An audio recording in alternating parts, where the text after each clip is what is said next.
ETF index mutual funds నేర్చుకుని stock మార్కెట్లో రాణించాలనుకుంటున్నారా? వెంటనే ఈ నెంబర్కి కాల్ చేయండి.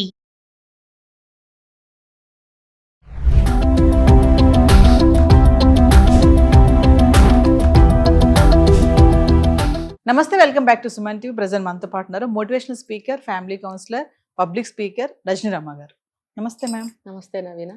మేడం, మనం చాలా వీడియోలో మాట్లాడుకున్నాం, అబ్బాయిలు పెళ్లిళ్ళు చేసుకోవడానికి భయపడుతున్నారు అంటే కొన్ని కారణాలు ఉన్నాయి. అంటే అమ్మాయిలు చంపేస్తున్నారు, అరెస్ట్ చేస్తున్నారు, టార్చర్ చేస్తున్నారు, కొన్ని కారణాలు చూసుకున్నాం. అయితే ఈ రోజు నా టాపిక్ ఏంటంటే అమ్మాయిలు పెళ్ళొద్దు అంటున్నారంట. ఎందుకు అంటే చాలా రీజన్స్ ఉన్నాయి. చాలా అంటే ఇంకా ఆడవాళ్ళకు ఉంటాయి కదా మేడం. ఏది జరిగినా ఆడవాళ్ళనే అంటారు. మాకు పెళ్లి చేసుకుంటే మాకు స్వేచ్ఛ ఉండదు. స్వేచ్ఛ అంటే వేరే విధంగా కాదు మేడం. ఈ వీడియో కూడా మనం అందరి గురించి కాదు, ఒక కాన్సెప్ట్. ఏ కాన్సెప్ట్ అయినా మనకి 2 వేరియేషన్స్ చూస్తాం, ప్లస్ అండ్ మైనస్. ఈ కాన్సెప్ట్ ఏంటంటే కొంతమంది అమ్మాయిల గురించే, వేరే కేటగిరీ వాళ్ళు వద్దు మనకు. అసలు పెళ్లి చేసుకోవడానికి వెనకడుగు వేస్తున్నారు. ఇలాగే అంటే ఏదైనా మమ్మల్ని అంటారు, పిల్లలు పుట్టకపోయినా మమ్మల్ని అంటారు, పిల్లలు పుట్టిన మమ్మల్ని అంటారు, వర్క్ చేసినా అంటారు, వర్క్ చేయకపోయినా అంటారు, కట్నం తేలేదని బాధిస్తూ ఉంటారు. సో ఇవన్నీ ఎందుకు, మాకే ఎందుకు ఇవన్నీ అని చెప్పే కొన్ని కేటగిరీస్ కొన్ని ఉన్నాయి. అంటే అసలు అమ్మాయిలు ఎందుకు పెళ్ళొద్దు అంటున్నారంటే మీరేం చెప్తారు? అవును, ఇప్పుడు మీరు అన్నారు ఒక మంచి అమ్మాయిలు అంటే సాంప్రదాయంగా పెరిగిన వాళ్ళు లేరని ఉన్నారుగా, చాలా మంది ఉన్నారు. ఉన్నప్పుడు వాళ్ళు అరేంజ్ మ్యారేజ్ చేసుకోవాలనే చేయాలనే చూస్తారు పేరెంట్స్ కూడా. అలాంటప్పుడు ఏమవుతుందంటే కంప్లీట్గా అవతల వ్యక్తి మనకు తెలియకుండా పోతారు. వ్యక్తే కాదు, కుటుంబాలు కూడా. అసలు వాళ్ళ వంశం ఏంటి, వాళ్ళ బుద్ధులు చూడండి. ఒక కుటుంబంలో బుద్ధులన్నీ ఒకలా ఉంటాయి కదా. ఒక్కొక్క స్టేట్లో జనాలు మనస్తత్వాలు ఒకలా ఉంటాయి, ఒక్కొక్క జిల్లాలో బుద్ధులు ఒకలా ఉంటాయి, ఒక ఊర్లో బుద్ధులు ఒకలా ఉంటాయి, రకరకాలుగా ఉంటారు. వాళ్ళ పనిపాటలు, ఆచార వ్యవహారాలు, మాట తీరు, వంట తీరు, ప్రతిదీ మనస్తత్వంతో సహా అన్ని డిఫరెంట్గా ఉంటాయి. మనకి ఎక్కడ సంబంధం కుదురుతుంది అనేది మనకు తెలియదు. కాబట్టి ఎవరికి ఉండే భయాలు వాళ్ళకు ఉంటాయి, తల్లిదండ్రులకు ఉండే భయాలు కొన్ని. అయితే కంప్లీట్గా అవన్నీ కూడా భరించాల్సింది, ఫేస్ చేయాల్సింది అమ్మాయి. కాబట్టి తను కూడా తీవ్రమైనటువంటి ఒక ఆందోళనకి గురి అవుతుంది సహజంగానే. ఏంటంటే ఇంకా అన్నీ తెలిసిన వయసు కాదు, 25 ఏళ్ళు అనుకుందాము. మరి ఇంకా అన్నీ తెలిసిన వయసు కాదు. సాధారణంగా అరేంజ్డ్ మ్యారేజ్ చేయాలనుకున్న వాళ్ళు 25 to 30 లోపల చూస్తున్నారు. ఇప్పుడు చూస్తున్నప్పుడు ఇంకా అన్ని అనుభవానికి రావు. యాక్చువల్గా అయితే పాతకాలంలో ఆ వయసుకి 35 ఏళ్ళు వచ్చినాయంటే మళ్ళీ అల్లుడో కోడలో వచ్చేసే వయసులు ఒకప్పుడు. కానీ ఇప్పుడు 30 ఏళ్ళు వచ్చినా సరిగ్గా ఇంకా పెళ్ళిళ్ళు చేసుకోవట్లేదు. అందుకనే ఇప్పుడు అన్ని విషయాలు తెలియకుండా పోతున్నాయి వీళ్ళకి. అదే కానీ ఒక మంచి అవేర్నెస్ తోటి, తెలివితేటలతోటి ఇలా ఉంటుందమ్మా, ఇలా ఉంటుంది, ఇలా సంఘటనలు జరిగినప్పుడు ఇలా ఉండాలి అనే మెళకువలు చిన్నప్పటి నుంచి నేర్పిస్తూ ఉంటే కనుక ఆ అమ్మాయి కానీ తల్లిదండ్రులు కానీ భయపడాల్సిన అవసరం అనేది అసలు లేదు. ఏదైనా సరే నేను ఎదుర్కోగలను అనే మనస్తత్వంతో అమ్మాయిల్ని తయారు చేయాలి. అది పెళ్లి చేసి పంపించిన ప్లేస్లోనే కాదు, ఒకవేళ జాబ్ చేయటానికి వెళితే కూడా వర్క్ ప్లేస్లో కూడా తను అదే విధంగా తన సమస్యను తనే పరిష్కరించుకునేట్లాగా, తనకి ఏం కావాలో తను నిర్ణయించుకునేలాగా పెంచాలి. వర్క్ ప్లేస్ అన్నారు కాబట్టి ఒక క్వశ్చన్ వేస్తాను మేడం. ఎందుకంటే కొంతమంది అనేది ఏంటంటే ఇప్పుడు పెళ్ళి అవుతుంది, మాకు పిల్లలు పుడతారు, జాబ్ చేయాలి నేను. వర్క్ ప్లేసెస్ లో కూడా ఎక్కడ ఏ ఆర్గనైజేషన్స్ లో ఉన్నాయి, మా పిల్లల్ని చూసుకుంటారా? చిన్న చిన్న పిల్లలు ఉంటారు, బార్న్ బేబీస్ ఉంటారు, మళ్ళీ నెలల పిల్లలు, వాళ్ళని చూసుకోవాలంటే ఎన్ని సంస్థలు చూస్తున్నాయి. అలాంటి వేరే కంట్రీస్ లో చూడండి, వాళ్ళకి ఆ స్వేచ్ఛ ఉంటుంది. మరి మనకి ఇక్కడ అలాంటిది లేదు కదా. మరి మేము పెళ్లి చేసుకుని పిల్లల్నే చూసుకోవాలా, ఇంటినే చూసుకోవాలా, ఇవన్నీ ఎక్కడ మాకు ఈ స్ట్రెస్ అంతా అని కొంతమంది అంటున్నారు. కొన్ని పెద్ద పెద్ద కంపెనీస్లో ఫెసిలిటీస్ ఉన్నాయి. కిడ్స్ కేర్ ఉంటుంది, వాళ్ళకి మళ్ళీ మెయింటెనెన్స్ వాళ్ళు ఉంటారు, కేర్ టేకర్స్ ఉంటారు. వీళ్ళు ప్రశాంతంగా జాబ్ చేసుకోవచ్చు, మధ్యలో వెళ్ళి చూసుకోవచ్చు, ఫీడ్ చేయాలంటే చేయొచ్చు, బిడ్డల్ని పలకరించుకునే ఫెసిలిటీస్ కొన్నిట్లో ఉన్నాయి. ఫారిన్ కంట్రీస్లో మీరు అన్నట్టు అది కంపల్సరీ అరేంజ్మెంట్. అది ఆ ఫెసిలిటీ అనేది ఖచ్చితంగా ఉంటుంది. అదే చూడండి, మనం ఇంత స్ట్రెస్ తోటి, టెన్షన్ తోటి జాబ్ చేస్తూ ఉంటాం. ఫారిన్ కంట్రీస్లో అలా ఉండదు, చాలా ఈజీగా రిలాక్స్గా ఉంటుంటారు వాళ్ళు. ఎందుకంటే ఎక్కడికక్కడ వాళ్ళకి అరేంజ్మెంట్స్ ఉంటాయి, ఫెసిలిటీస్ ఉంటాయి. అదేంటంటే మనం ఇలా అంటున్నామా అరేంజ్మెంట్స్ ఫెసిలిటీస్ అని, అది నీడ్గా భావిస్తారు వాళ్ళు. అది నీడ్. మనకి నీడ్ అని ఎందుకు ఆలోచించట్లేదు? మళ్ళీ చేస్తున్న వర్క్స్ అన్నీ కూడా ఫారిన్ కంపెనీస్కే చేస్తున్నప్పుడు ఆ రూల్స్ ఇక్కడ ఎందుకు అప్లై అవ్వటం లేదు? ఎందుకంటే మేడం మైండ్ మరి రిలాక్స్ గా ఉంటేనే కదా పని కూడా చక్కగా చేయగలుగుతాం. లేదంటే పిల్లలు ఏం చేస్తున్నారు, మావాడు అక్కడ ఎలా ఉన్నాడో, ఏం తిన్నాడో ఏంటో ఈ ఆలోచించుకుంటే ఇక్కడ పని ఎలా చేస్తారు? అవును, అందుకనే కంపెనీ వాళ్ళకి వీళ్ళ డిమాండ్స్ కూడా తెలియచేయాలి. ఇప్పుడు ఒకళ్ళ తర్వాత ఒకళ్ళు ఎవరైనా అమ్మాయిలకి అదే సమస్య వస్తుంది. మా బేబీస్ని క్యారీ చేయాలి, తర్వాత డెలివరీస్, తర్వాత మదర్ ఫీడింగ్ ఇవ్వాలి, పిల్లలకి మదర్ ఫీడ్ చేయకపోతే ఆమెకి హెల్త్ ప్రాబ్లమ్స్ ఎన్ని వస్తాయి, ఇవన్నీ వాళ్ళు డిమాండ్ చేయాలి. మాకు బేబీ కేర్స్ సెంటర్స్ చిన్నగా లోపల పెట్టండి. కొన్ని కంపెనీస్లో ఉన్నాయి మనకి ఇక్కడ కూడా, కానీ చిన్న కంపెనీస్లో లేవు అని చాలా మంది అంటుంటే విన్నా నేను. కొంతమంది అంటారు మేడం, ఏమంటారంటే భర్త ఉద్యోగం చేస్తున్నాడు కదా, అసలు ఎందుకు మేము చేయాలి పని అని కొంతమంది అంటున్నారు. అది కరెక్టేనా? ఒకప్పుడు అంతే కదా నవీన, ఒకప్పుడు అంతే ఉండేది. సంపాదించుకొస్తే పిల్లల్ని చూసుకుంటూ, ఇల్లు చూసుకుంటూ, బంధువుల్ని చూసుకుంటూ ఇల్లంతా మేనేజ్ చేసుకునేది ఇల్లాలు. భర్త సంపాదించుకొచ్చేవాడు. అయితే ఒకళ్ళ సంపాదన 10 మంది తినే వ్యవస్థ ఉండేది అక్కడ, కుటుంబ వ్యవస్థ ఉండేది. ఉన్నప్పుడు అందులో నుంచి వచ్చిన పరిణామమే ఇప్పుడు అందరూ జాబ్ చేయటం అనేది.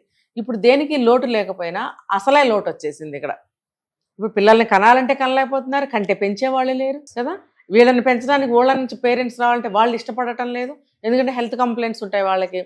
వీళ్ళ లైఫ్ స్టైల్ తోటి వాళ్ళ లైఫ్ స్టైల్ మ్యాచ్ అవ్వకపోవడము, దూరాభారాలు ఇవన్నీ ఉండి వాళ్ళు కూడా రావడానికి ఇష్టంగా ఉండటం లేదు.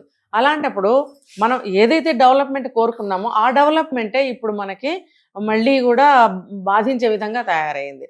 కాబట్టి ఇది ఏంటంటే లైఫ్ సైకిల్ ఇలా తిరుగుతున్నప్పుడు మీరు అన్నట్టు ఒకళ్ళే సంపాదిస్తే మేము ఎందుకు చేయాలి జాబ్ అన్నది, మళ్ళీ ఆ తీరుకే వస్తారు, రావాలి. అంటే ఏది ఏమైనా ఆడవాళ్ళు జాబ్ చేయాలి, పిల్లల్ని చూసుకోవాలి, ఫ్యామిలీని చూసుకోవాలి, అత్తమామలను చూసుకోవాలి, ఇంట్లో అన్ని చేసుకోవాలి, ఇన్ని ఉన్నాయి కాబట్టి అమ్మాయిలు భయపడుతున్నారు. ఇది మాత్రం మారలేదు చూసారా, ఇది కామన్. ఆనాటి నుంచి ఈనాటి వరకు నువ్వు అప్పుడు ఉద్యోగం చెయ్యి నువ్వు చేయలేదు, ఇప్పుడు చేస్తున్నావు. అప్పుడు నీ రోల్ ఇదే, ఇప్పుడు నీ రోల్ ఇదే, ఏం మారలేదు. అలాంటప్పుడు ఆడవాళ్ళు ఉద్యోగం చేయాలని ఎందుకు అనుకోవాలి? నువ్వు ఇద్దరు సగం సగం, అతను బయట బాధ్యతలు చేస్తే నువ్వు ఇంటి దగ్గర బాధ్యతలు చేద్దామనే మెంటాలిటీ కనుక నీకు వచ్చినట్టయితే నువ్వు ఉద్యోగం చేయకు. కానీ ప్రస్తుతం ఉన్న పరిస్థితుల్లో డబ్బులు అన్నిటికీ, ఇప్పుడు ₹1,00,000 ఫీజు ఏంటండి పిల్లలకి? ఒకప్పుడు ₹1,00,000 ఉంటే 4 పెళ్ళిళ్ళు చేయొచ్చు. మరి ఒక ₹1,00,000 ఒకటో క్లాస్ పిల్లలకి ఫీజు కడుతున్నారంటే పరిస్థితి చూడండి. ఇలాంటి పరిస్థితుల్లో మరి భార్యాభర్తలు ఉద్యోగం చేయాల్సి వస్తోంది. ఇది కూడా మనం చేసుకున్న పాపకర్మమే. ఉన్న గవర్నమెంట్ స్కూల్స్ కానీ, మన గల్లీలో ఉన్న చిన్న చిన్న ప్రైవేట్ స్కూల్స్ కానీ మానేసి ప్రతి ఒక్కళ్ళు ఇంటర్నేషనల్ స్కూల్స్కే వెళ్తున్నారు. మరి అక్కడ ఫీజులు అలాగే ఉంటాయి. అక్కడ నీకు ఏసీ రూములు, ఇక్కడ బస్సులో ఏసీ, దిగగానే స్కూల్లో ఏసీ, అక్కడ బయట గ్రౌండ్లో ప్రేయర్స్ చేయించేవారు, అవన్నీ పోయాయి కదా. ఇప్పుడు గ్రౌండ్లో ప్రేయర్ అంటే ఏంటో పిల్లలకి తెలియదు, ఎండ తెలీదు, మరి స్వేచ్ఛ వాతావరణం అంటే ఏంటో తెలియదు. ఒక జైలు జీవితమే. ఇంట్లో ఉన్నంతసేపు అమ్మా నాన్న చెప్తుంటారు, ఏ కథలకు, ఏ మెదలకు, అజ్జయ్యకు, ఇజ్జయ్యకు, అదటలకు, ఇది లాక్కు అని ఇంట్లో అంటూనే అదొక జైలు. స్కూల్కి వెళ్ళిన తర్వాత బ్లాక్ బోర్డు, మాస్టర్లు తప్ప ఎవరు కనపడరు, అదొక జైలు. పక్క పిల్లలతో ఎక్కువ మాట్లాడకూడదు, బయటకు గబుక్కుని వెళ్ళటానికి లేదు, అంత బందికానే. మరి ఇలాంటి వాతావరణంలో పెరుగుతూ ఉంటారు ఆ పిల్లలు. దానికోసం లక్షల ఫీజులు కడుతున్నాం మనం. అప్పుడు ఏమవుతుందంటే న్యాచురల్ సిస్టమ్ అనేది అన్ని విషయాల్లోనూ కోల్పోతున్నారు.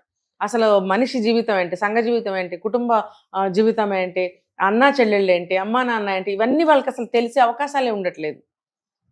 అందుకని మన గల్లీలో ఉన్న ఒక 5-6 6th క్లాస్ వరకు 5th క్లాస్ వరకు మన దగ్గరలో ఉన్న స్కూల్లో చదివించవచ్చు.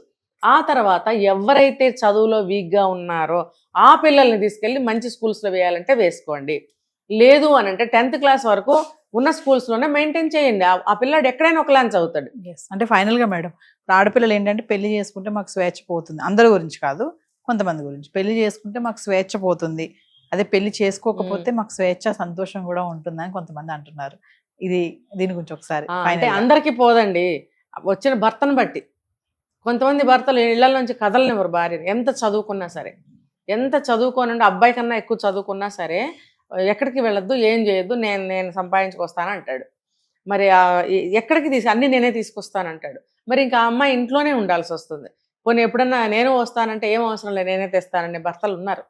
మరి అది స్వేచ్ఛ పోయినట్టే. కానీ అన్ని విధాలా మంచిగా ఉన్న ఒక అబ్బాయిని పెళ్లి చేసుకుంటే ఆ స్వేచ్ఛ ఏం కోల్పోరు. కాకపోతే ఏంటంటే మిగతా విషయాలన్నీ కామన్. పిల్లల్ని కనాల్సిందే, పిల్లల్ని తల్లి పెంచాల్సిందే, వచ్చేవాళ్ళని చూడాల్సిందే, అత్తమామలను చూసుకోవాల్సిందే అనేది కామన్ థింగ్స్ ఆ స్త్రీ చుట్టూ కూడా బిగుసుకొనా లేకపోతే ఏర్పాటు చేయబడ ఉంటాయి. అంతే ఉన్నప్పుడు ఎందుకు ఇట్లా టార్గెట్ చేస్తున్నారనే ఆ వ్యవస్థ అనేది మారటం లేదు, ఆ సిస్టమ్స్ అనేవి మారటం లేదు. అందుకే ఆడపిల్లలు భయపడుతున్నారు. అందుకనే ఆడపిల్లలు చాలా మంది భయపడుతున్నారు.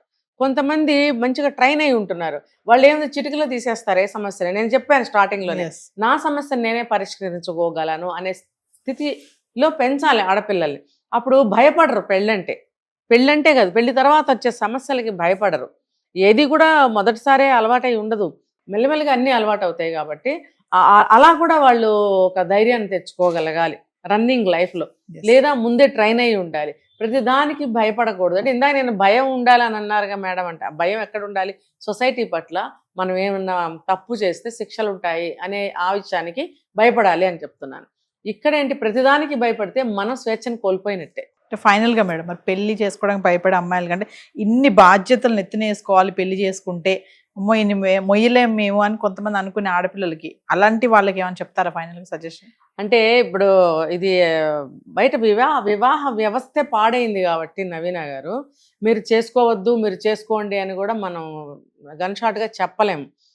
ఇది ఎప్పుడు వాళ్ళకి వాళ్ళు నిర్ణయించుకోవాలి. ఎలా అంటే, ఒక మంచి సంబంధం వస్తే, అబ్బాయి మంచివాడైతే అప్పుడు ఆ సంబంధాన్ని మనం చేసుకోవచ్చు, చేసుకుంటాను అని నువ్వు నిర్ణయించుకోగలిగితే, దానికన్నా ముందు లైఫ్లో మనం దేన్నైనా సరే ఎదుర్కోగలను అనే సంసిద్ధత మైండ్ కనుక ఆ రకంగా తయారు చేసుకోగలిగితే, తర్వాత పెళ్లి తర్వాత వచ్చే ఎటువంటి సమస్యనైనా నేను పరిష్కరించుకోగలను అనే స్థితికి అమ్మాయి ఉండాలి. అలా పెంచాలి.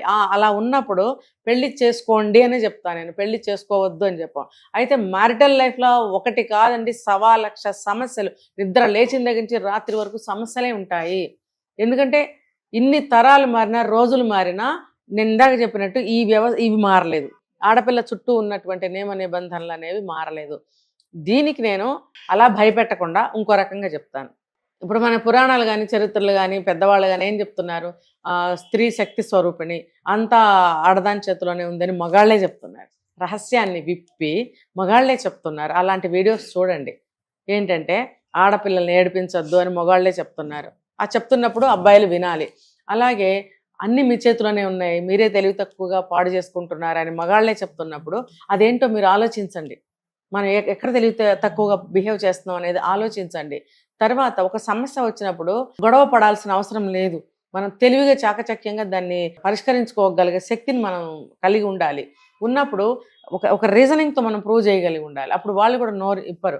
ఇంట్లో ప్రతిదానికి పోటీ పంతాలు ఉన్నాయి అనుకోండి, అప్పుడు కూడా సంసారం ముందుకు వెళ్ళదు. అప్పుడు గొడవలు వస్తాయి. ఆటోమేటిక్గా అత్తగారు వాళ్ళు వీళ్ళు ఈఎంఐనే టార్గెట్ చేస్తారు.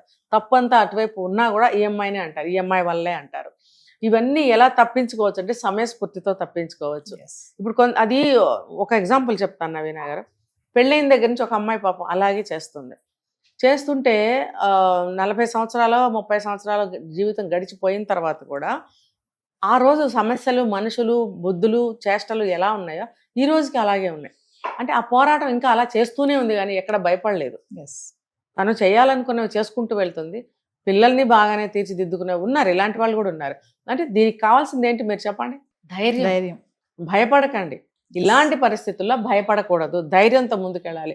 ప్రతి మనిషికి తెలివితేటలు ఉంటాయిగా, ఆ తెలివితేటలను ఉపయోగించండి. తర్వాత సమయస్ఫూర్తిని ఉపయోగించండి. ఇవన్నీ మీకు లేవు అనుకుంటే నాలెడ్జ్ గెయిన్ చేయండి. కొన్ని వీడియోలు ఉంటాయి, అలాంటివి చూడండి. కొన్ని బుక్స్ చదవండి. బుక్స్ అంటే రామాయణం, భారతం లాంటివి కూడా చదవచ్చు. అక్కడ మనకి కొన్ని సంఘటనలు మనం ఇలా ఉండాలా అని మనకి తెలియజేస్తాయి. ఒక రామాయణం, భారతం అనే కదా, ఏ బుక్ అయినా సరే మనకి టిప్స్ దొరుకుతాయి.